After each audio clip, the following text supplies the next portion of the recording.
Every morning, billions of cups of coffee are made around the world. Most of them happen quietly, without ceremony, folded into routines we barely notice anymore. You press a button, hear a soft click, and about 15 seconds later, coffee appears. It's a moment you've probably experienced more times than you can count. Quiet, familiar, almost effortless. But here's a strange question. What if the most important invention in this cup isn't the coffee itself, and isn't something you ever drink? What if it's something small, almost invisible, that quietly makes this entire moment possible? Today, we're going to uncover how one overlooked detail, not the machine, not the beans, but something much simpler, changed how the world drinks coffee. Let's get into it right here on Secrets of Simple Things.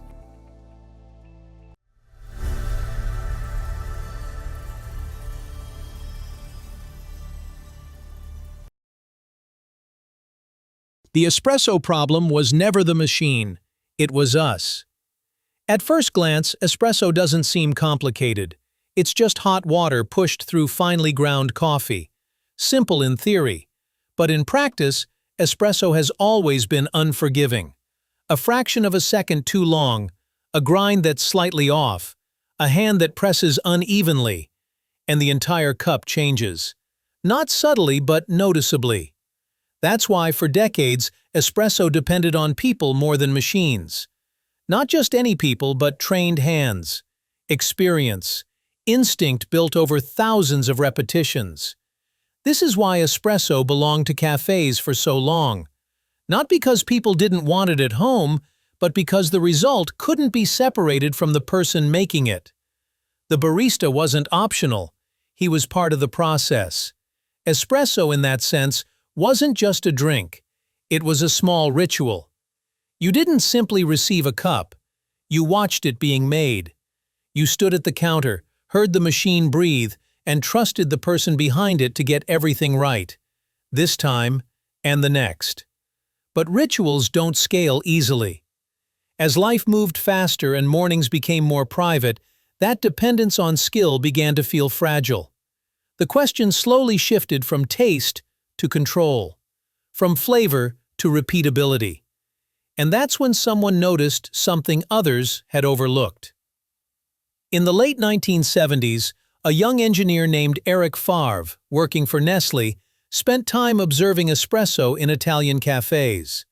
He wasn't watching the beans. He wasn't focused on the machine. He was watching the moment itself. How pressure was built, then released. How air mixed into the flow. How timing, more than force, shaped the result. What he realized was simple but unsettling. The quality of espresso didn't live in the recipe alone. It lived in control. And control was fragile. It existed in hands, in habits, in human attention. So the problem revealed itself more clearly than ever. The challenge wasn't how to make better espresso. It was how to make the same espresso again and again without relying on the person behind the counter. How do you remove the human variable without losing the moment it creates? That question wouldn't be answered with stronger machines or louder innovations. Because the obstacle wasn't power, it was something quieter, something no amount of skill could fully overcome: time. The moment coffee is ground, time starts stealing it. The moment coffee is ground, something irreversible begins. Not brewing, not extraction, but decay. Freshly ground coffee is fragile by nature. Its aroma lives in tiny, volatile oils, protected inside the structure of the bean. Once that structure is broken, the outside world rushes in. Oxygen slips between the particles. Moisture follows, and light slowly breaks down what remains. This process doesn't happen all at once. It works quietly, second by second, changing the coffee in ways the eye can't see. Flavor thins. Aroma fades. What was once vibrant becomes muted. That's why timing matters so much in espresso. The window is narrow, and it closes quickly. A short delay can already alter the cup. A little longer, and something essential is lost. No technique can reverse this. Once coffee is exposed, chemistry takes over. The clock starts ticking, and it never pauses. This is not a problem of skill. It's a problem of exposure. If espresso was ever going to exist outside the cafe, if it was ever going to travel, wait, and still deliver the same result, then it had to be protected from the forces that change it the moment it's ground. Before espresso could become repeatable, it had to be shielded from the one thing no ritual, no habit, and no human presence can control: time. The real invention wasn't espresso, it was the seal. For a long time, people assumed the breakthrough would come from a better machine, a stronger pump, or more advanced technology. If espresso was fragile, then surely the answer was to overpower it. But that wasn't the solution. The real invention didn't change how coffee was brewed. It changed what happened before brewing ever began. The real invention wasn't espresso. It was the seal. A sealed capsule creates a small, controlled space around the coffee. Inside it, air is pushed out. Oxygen is replaced. Moisture is blocked. Light never reaches the grounds. What's left is not freshness in the natural sense, but stability. This wasn't designed to make coffee taste better than anything else. It was designed to make coffee taste the same every single time. By sealing the coffee immediately after grinding, the moment that normally fades within minutes is preserved. Not forever, but long enough to be predictable. Long enough to travel. Long enough to wait quietly until someone presses a button. This is where the idea truly shifts. The capsule is not just a container. It's a barrier. A pause. A way of holding back time, just long enough for espresso to exist outside the cafe. Without this seal, nothing else would work. Not the machine, not the pressure, not the promise of convenience. Everything depends on this single, silent step, locking the coffee away from the world before the world can change it. And once that problem was solved, something else became possible. Not just espresso at home, but espresso without uncertainty. To feel effortless, it has to be ruthless. Once the coffee is sealed, the work doesn't slow down, it becomes stricter. Because sealing coffee only solves one problem. To make that solution reliable, everything around it must obey the same rule. No variation. Coffee trees don't grow evenly. Cherries don't ripen at the same time. Fermentation doesn't move at a fixed speed. Drying never follows a perfect schedule. So every step has to be watched, measured, and corrected. Moisture is reduced to a narrow window, close to 11%, where the beans are stable but still alive. Any higher, and mold becomes a risk. Any lower, and flavor begins to suffer. Roasting is timed not by intuition, but by temperature curves and seconds. Grinding is controlled so tightly that particles too large or too small are removed before they can move on.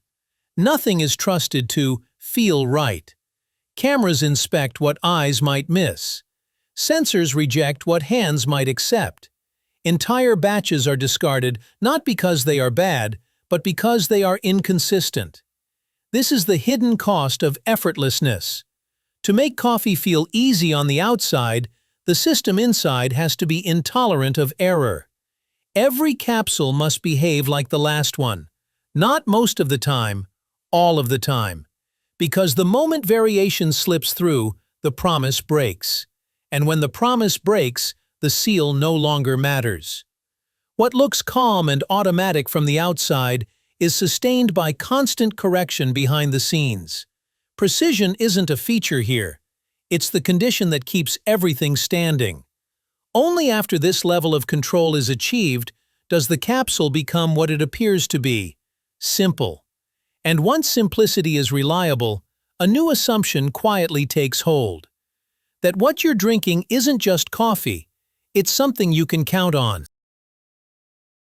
Premium isn't better, it's harder to fail. At this point, it's easy to assume that capsules became popular because they offered better coffee, better beans, more refined flavor, a more premium experience. But great coffee existed long before capsules did. What capsules changed wasn't how high coffee could go. It changed how low it could fall. Traditional coffee always carries a risk. A small distraction, a rushed morning, or a moment of inattention, and the result shifts.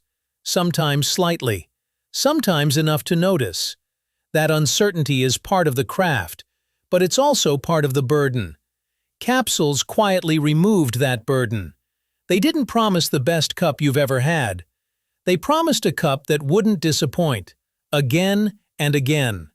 That reliability is often mistaken for luxury. But it isn't indulgence people are paying for. It's assurance. The assurance that nothing will go wrong when they don't have the time, energy, or patience for things to go wrong. This matters most in the moments when attention is scarce. Early mornings, unfamiliar kitchens, hotel rooms, office corners before the day fully begins. In those moments, people aren't chasing complexity. They're looking for stability. Capsule coffee fits into that space naturally. You don't have to remember ratios or adjust variables. You don't wonder if today's cup will turn out right. You press a button, and the outcome is already decided. That decision, made in advance on your behalf, is where the real value lives.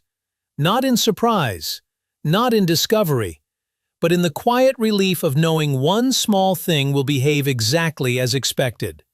Once that kind of certainty becomes part of a daily habit, it stops being about coffee altogether.